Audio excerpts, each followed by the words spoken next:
Hi everyone, আপনাদের এজিএসি প্ল্যাটফর্মে স্বাগত জানাই। আজকে আমরা 29শে এপ্রিল দি হিন্দু নিউজ পেপারের অ্যানালাইসিস করব।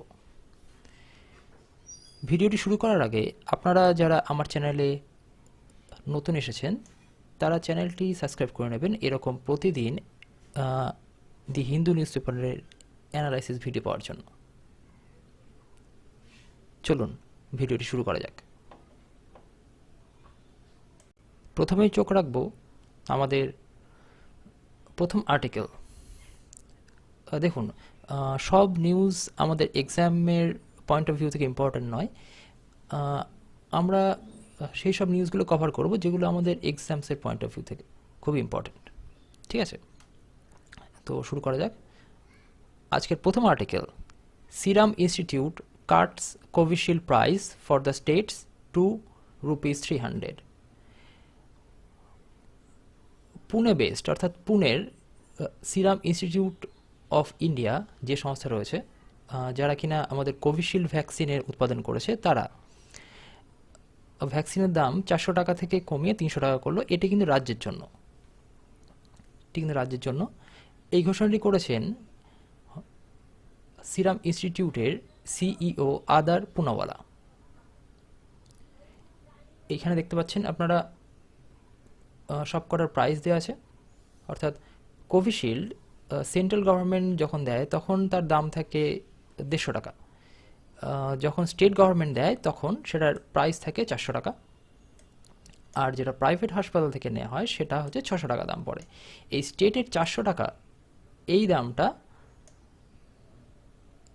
এখন কমে গিয়ে দাঁড়াবে 300 টাকাতে। আর আমাদের আরেকটি ভ্যাকসিন যেটা ভারত বায়োটেক তৈরি করেছে সেটা হচ্ছে আমাদের কোভ্যাক্সিন। সেটার প্রাইস পড়ে সেন্ট্রাল গভর্নমেন্ট যখন মানে আমাদের ধরুন সেন্টার বেসড যে হাসপাতালগুলো আছে সেইগুলো থেকে যেগুলো দেয় তার দাম পড়ে হচ্ছে 150 টাকা করে। আমাদের স্টেট গভর্নমেন্ট যেটা দেয় সেটা কস্ট পড়ে 600 টাকা করে। আর আমাদের যদি এই কোভ্যাক্সিন প্রাইভেট হাসপাতাল থেকে নেওয়া হয় তবে তার দাম পড়ে হচ্ছে 1200 টাকা করে। অর্থাৎ এখানে আমরা এক্সামসের পয়েন্ট অফ ভিউ থেকে আমরা এই নিউজটা তো অবশ্যই ডিটেলসে দেখে নিতে হবে। তার সাথে সাথে আমরা আরেকটা দেখব যে সিরাম ইনস্টিটিউট অফ ইন্ডিয়া অর্থাৎ এসএসআই এর হেডকোয়ার্টার কিন্তু পুনেতে, আর এর সিইও নাম হচ্ছে আদার পুনাওয়ালা। ঠিক আছে, এবার চলুন দেখে নেওয়া যাক আমাদের পরবর্তী আর্টিকেল। পরবর্তী গুরুত্বপূর্ণ কারেন্ট অ্যাফেয়ার্স এক্সামসের পয়েন্ট অফ ভিউ থেকে খুবই গুরুত্বপূর্ণ, সেটা হচ্ছে the expenditure secretary in the ministry of finance TV Somanathan was on Wednesday appointed the finance secretary in the ministry. অর্থাৎ আমাদের বর্তমানের ফিনান্স মিনিস্ট্রির যিনি কিনা এক্সপেন্ডিচার সেক্রেটারি ছিলেন টিভি সোমনাথন, তিনি এখন বর্তমানে অ্যাপয়েন্টেড হলো ফিনান্স সেক্রেটারি হিসাবে। অর্থাৎ তিনি আগে ছিলেন এক্সপেন্ডিচার সেক্রেটারি, কিন্তু এখন তিনি হলেন ফিনান্স সেক্রেটারি। এবার মিস্টার সোমনাথনের সম্পর্কে আমরা কিছু জেনে নেব। তিনি 1987 ব্যাচের আইএএস অফিসার, তামিলনাড়ু ক্যাডারের। এটা কিন্তু খুবই গুরুত্বপূর্ণ কারেন্ট অ্যাফেয়ার্স, যে কোনো পরীক্ষা আসার মতন। চলুন দেখে নেওয়া যাক আমাদের পরবর্তী article. Maruti Suzuki to make oxygen available for medical needs.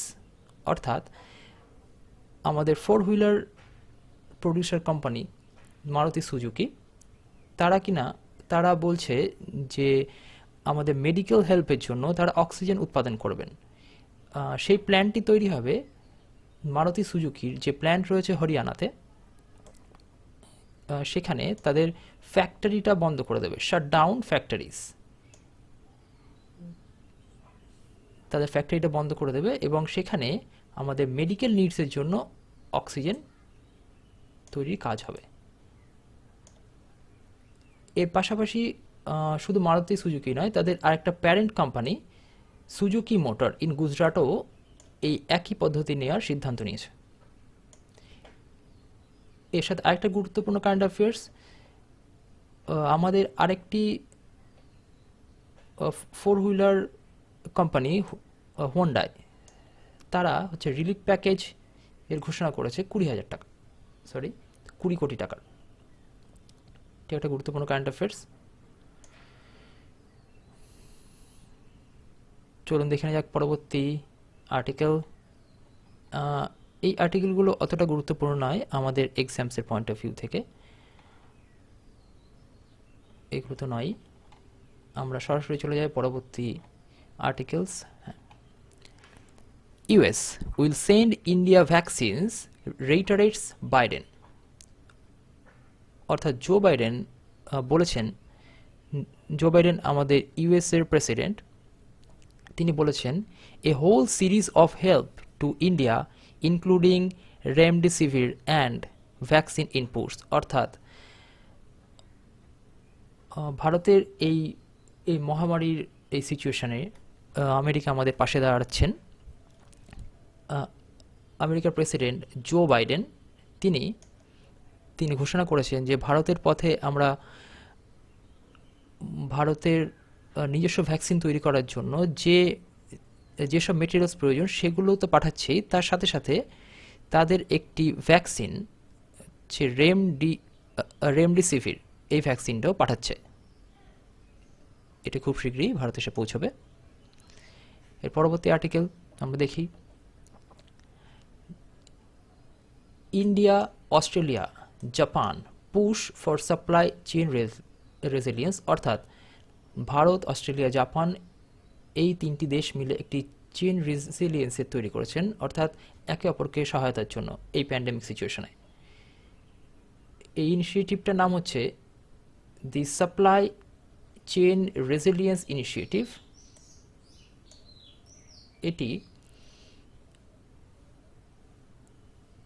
এটি লঞ্চ হয়েছে মঙ্গলবার।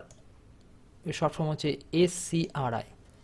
এখানে অংশগ্রহণ করেছিল আমাদের ministry for commerce and industry Piyush Goyal, এবং তার সাথে বৈঠক করেছিল অস্ট্রেলিয়ার minister for trade Dan Tehan আর জাপানের মিনিস্টার ফর ইকোনমি হিরোশি কাজিওয়ামা।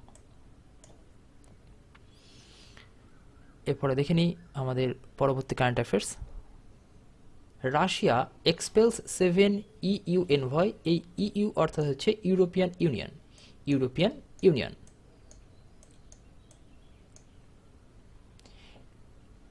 এখানে কি ঘটেছে? মস্কো অন ওয়েডনেসডে অর্থাৎ মঙ্গলবারে expel 7 European diplomats after their countries order Russian diplomats to leave in solidarity with the Czech Republic, which is engulfed in a row with Russia। অর্থাৎ বুধবারে European ইউনিয়নের কিছু দেশ তাদের দেশ থেকে রাশিয়ান অ্যাম্বাসেডারদের চলে যেতে বলেছেন, অর্থাৎ তারা দেশ থেকে বলেছেন যে রাশিয়াতে ফিরে যাওয়ার জন্য। এটা দেখুন, ইন্টারন্যাশনাল রিলেশনের ক্ষেত্রে রাশিয়া আর চেক রিপাবলিকের এখন বর্তমানে সম্পর্ক খুব একটা ভালো নয়। তো সেই ইস্যুটা নিয়েই যারা চেক রিপাবলিককে সাপোর্ট করছেন সেই সব দেশ অর্থাৎ স্লোভাকিয়া, এস্টোনিয়া, লাটাভিয়া, লিথুনিয়া এই কটি দেশ থেকে রাশিয়া ডিপ্লোম্যাটদের চলে যেতে বলেছেন। আর এর প্রত্যুত্তরে রাশিয়াও তাদের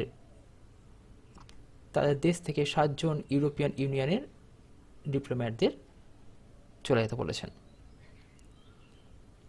এবার দেখে যাক পরবর্তী current affairs. China puts defence tie with Bangladesh and Sri Lanka. China's defence minister of Wei Fenghe, চায়নার বর্তমানের প্রতিরক্ষামন্ত্রী ওই ফেংহে, তিনি একটি সফর করেছেন বাংলাদেশ এবং শ্রীলঙ্কাতে।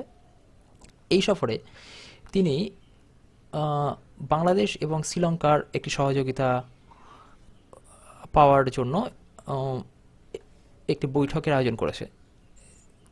তিনি অর্থাৎ চীনের ডিফেন্স মিনিস্টার ওই ফেংহে তিনি বলেছেন পাওয়ার from outside the foreign setting up military alliances in south Asia.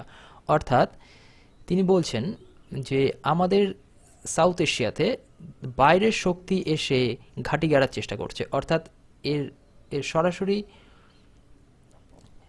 সরাসরি নয়, এটি একটি পরোক্ষভাবে তিনি বোঝাতে চাইছেন যে আমাদের ভারতের সাথে যে কোয়াড একটা গ্রুপ রয়েছে, ভারত, আমেরিকা, অস্ট্রেলিয়া আর জাপান মিলে এই চারটি দেশ মিলে যে কোয়াড গ্রুপ তৈরি করেছে, সেটির শক্তি বৃদ্ধির সাথে সাথে চীন খুবই ভীত সন্ত্রস্ত হয়ে পড়ছেন। তাই তার প্রত্যুত্তরে অর্থাৎ কাউন্টারে চীনও চাইছে যে বাংলাদেশ আর শ্রীলঙ্কা সাথে টাই আপ করে এটির একটি কাউন্টার দেওয়া যায় যাতে। এখানে আপনি দেখতে পাচ্ছেন শ্রীলঙ্কার PM Mahendra Rajapaksa.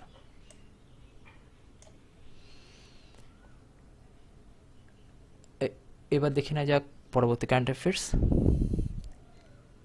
Apollo 11 astronaut Michael Collins is dead. Apollo 11, এই অ্যাপোলো 11 হচ্ছে সেই যান যেটিতে করে আমেরিকা থেকে নীল আর্মস্ট্রং এবং বাজ আলড্রিন এই দুজনে 1969 সালে চাঁদের মাটিতে প্রথম পা দেয়।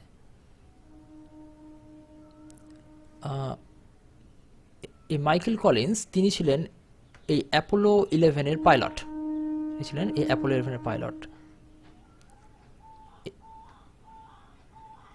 তিনি মারা গেলেন, তখন তার বয়স হচ্ছে 90 বছর।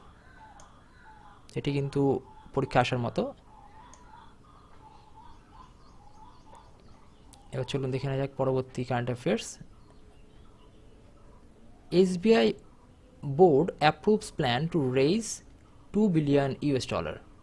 আমাদের দেশের লার্জেস্ট লেন্ডার এসবিআই, তারা সিদ্ধান্ত নিল যে এই বছরে অর্থাৎ দিস ফিসকাল তারা বন্ড শেয়ারের মাধ্যমে তাদের ইনকাম অর্থাৎ তাদের তাদের অর্থ সঞ্চয় সেটা তারা $2 মিলিয়ন নিয়ে যাবে এই বছরে নিয়ে যাওয়ার একটা পরিকল্পনা করছে। এই $2 বিলিয়ন অর্থাৎ আমাদের ভারতীয় মুদ্রায় প্রায় 14,900 কোটি টাকা। এবার আমরা দেখে নেব পরবর্তী কারেন্ট অ্যাফেয়ার্স। সেবি অর্থাৎ security exchange board of India তারা ফাইন করলো অ্যাপটেক্ট লিমিটেডকে ফাইন করলো 1 কোটি টাকার ফর ইনসাইডার ট্রেডিং। অর্থাৎ অ্যাপটেক লিমিটেডের তাদের যে আভ্যন্তরীণ একটা ট্রেডিংয়ের একটা নর্মস ছিল সেটা ভায়োলেশন করার জন্য SEBI security of exchange board of India তারা ফাইন করলো 1 কোটি টাকার। চলুন দেখা যাক পরবর্তী কারেন্ট অ্যাফেয়ার্স। এখানে গুরুত্বপূর্ণ খেলার খবর গুরুত্বপূর্ণ তো আইপিএল। এক্সামসের পয়েন্ট অফ ভিউ থেকে যেসব কারেন্ট অ্যাফেয়ার্সগুলো গুরুত্বপূর্ণ সেগুলো শুধুমাত্র আমরা কভার করব। তো দেখে নেওয়া যাক গুরুত্বপূর্ণ। New play books unveiled Tokyo Olympic যেটা কিনা জাপানে অনুষ্ঠিত হতে চলেছিল এই সামনে, সেটি এই করোনা প্যান্ডেমিকের জন্য সেটি স্থগিত রাখার একটা সিদ্ধান্ত নেওয়া হবে কিনা তার বৈঠক ডাকা হয়েছে। এর মধ্যে একটি প্লে বুক তার রিলিজ করেছে যেখানে কিনা এই কোভিড-19-এর জন্য অনেক টার্মস দেওয়া থাকবে যেগুলো প্রত্যেকটা খেলোয়াড়কে মেনে চলতে হবে। এটি গতবার যে প্লে বুক হচ্ছে ওরা রিলিজ করেছিল তার থেকেও বেশি কড়াকড়ি। অর্থাৎ এখানে বলা হচ্ছে যে বাবলটা আরও বেশি টাইট হবে। অর্থাৎ বাবল যেটা বায়োবাবল তৈরি হয় যেখানে বাইরের খেলোয়াড়রা এসে থাকে সেইখানে আরও স্ট্রিক্ট রুল পালন করা হবে। এবার এই অলিম্পিকে দর্শক আসবে কিনা এখনও সিদ্ধান্ত নেওয়া হয়নি, সেটা জুনে ঠিক করা হবে। Fans from abroad have already been band. বিদেশ থেকে যেসব দর্শকরা আসবে তাদের সম্পূর্ণভাবে ব্যান করে দেওয়া হয়েছে। Organizers are expected to announce daily testing for athletes up from once every 4 day. অর্থাৎ যারা অর্গানাইজ করছে যারা তারা সিদ্ধান্ত নিয়েছে প্রতিটা খেলোয়াড়ের 4 দিন অন্তর অন্তর 4 দিন অন্তর অন্তর প্রতিদিন তাদের টেস্ট করা হবে। আর এই প্লেবুকটা রিলিজ করা হয়েছে the local organizer and international Olympic committee, এই দুটি সংস্থার মাধ্যমে। চলুন দেখে নেওয়া যাক পরবর্তী current affairs. Asian meet moved from Delhi to Dubai. আমাদের the Asian boxing federation ASBC has move the Asian boxing championship, আমাদের যেটা এশিয়ান বক্সিং চ্যাম্পিয়নশিপ হওয়ার কথা ছিল মে 21 থেকে জুনের 1, সেটি দিল্লি থেকে সরিয়ে এখন দুবাইতে নিয়ে যাওয়া হবে এই করোনা প্যান্ডেমিক সিচুয়েশনের জন্য। অর্থাৎ এটা কিন্তু খুবই গুরুত্বপূর্ণ কারেন্ট অ্যাফেয়ার্স হতে চলেছে। এশিয়ান বক্সিং চ্যাম্পিয়নশিপ কোথায় অনুষ্ঠিত হতে চলেছে? এটি কিন্তু দুবাই, এখন কিন্তু দুবাই। এটি দিল্লিতে যে ভেন্যু সেট করা হয়েছিল সেটা হচ্ছে Indira Gandhi sports complex in new Delhi, আপনারা দেখতে পাচ্ছেন। এবার আমাদের গুরুত্বপূর্ণ আর্টিকেল যেটা এক্সামসের পয়েন্ট অফ ভিউ থেকে খুবই গুরুত্বপূর্ণ, দেখা যাক। এখানে একটি আর্টিকেল রয়েছে, IOV অর্থাৎ ইন্ডিয়ান অলিম্পিক অ্যাসোসিয়েশনের ভাইস প্রেসিডেন্ট জনার্দন সিং গেহলট, তিনি কিনে মারা গেলেন। তিনি অনেক দিন ধরে রোগে ভুগছিলেন, তিনি মারা গেলেন। মৃত্যুর সময় তার বয়স ছিল 70 বছর, তার বয়স হয়েছিল 70 বছর। তিনি founder president of international kabaddi federation, অর্থাৎ তিনি ইন্টারন্যাশনাল কাবাডি ফেডারেশনের ফাউন্ডার অর্থাৎ প্রতিষ্ঠাতা ছিলেন। এটি কিন্তু একটি জিকে বলা যায়, এটা একটি এটা জিকের পার্ট হয়ে গেছে, যে আমাদের আমাদের ইন্টারন্যাশনাল কাবাডি ফেডারেশনের ফাউন্ডার প্রেসিডেন্টকে মানে হচ্ছে জনার্দন সিং গেহলট।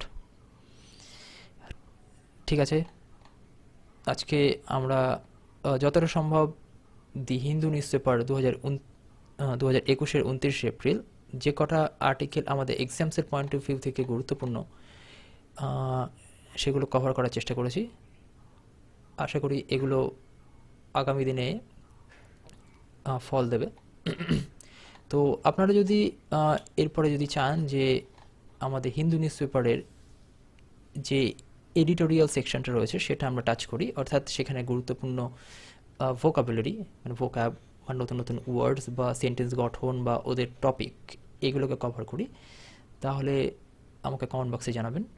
আর এরকম ডেলি হিন্দু নিউজ পেপারের অ্যানালিসিস পেতে আপনারা আমার এই নতুন চ্যানেলটি অবশ্যই সাবস্ক্রাইব করবেন।